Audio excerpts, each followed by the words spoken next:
In Malcolm Gladwell's 2005 book, Blink, we really got to understand how quickly we make decisions. And in fact, there's an article written about it from a different perspective. It's called The Psychology of Status Purchases, Why We Buy, and it states 3 seconds, and I've heard as little as 1 second. In fact, many times when we meet somebody new in our team, we'll say, what was your blink on that? It's become almost ubiquitous from that standpoint.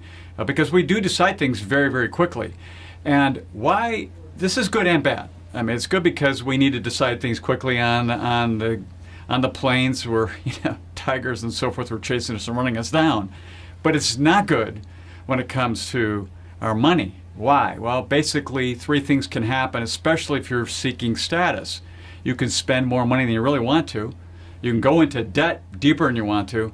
And really change your behavior, your looks, your diet, and so forth. And this is what this blog post by Thrive Global is really all about. And it came from a source from Lexington Law, which is really about credit repair. So we're looking at an area in psychology of wants. And what's happened with, of course, the new technology is people are buying something, and they say by the blog post about an average of $137, and then taking a picture and loading it up to Instagram, right? Hey, look at me. What I've become in these various areas. Regardless of how much money they have available, it causes obviously real problems. And we know we've had lots of issues in the last decade or so with social media and the variety of parts. It's just showing up again in a new way. Statuses have been around forever. If you want to point behind you at a pyramid or at a coliseum or something to show you got a lot of power and status, it's been going on for many, many years. It's just now coming out in a different form, and it's actually making it easier and faster and quicker. The problem is it's creating lots of problems on it. So it's one of those things where we have to look at ourselves, and it's almost like the thing that our mom and dad said to us when we were angry or something, count to 10. So why do you count to 10?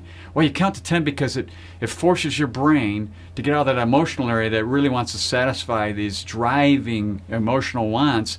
It gets you to basically an area of your logic, what we call your prefrontal cortex up here, this limbic part of your brain, this not animal part of the brain that makes you slow down and go, whoa, I'm not spending $137 just to put it on Instagram, just to make myself feel better that I have more status. And it is tough. You really have to get some control over that and use some various techniques to stop yourself from making these purchases on the idea of status. Status has been around forever. I'm sure it'll be around in the future, and I'm sure there'll be new technology that will cause the same issues we're dealing with today. So until next time, enjoy.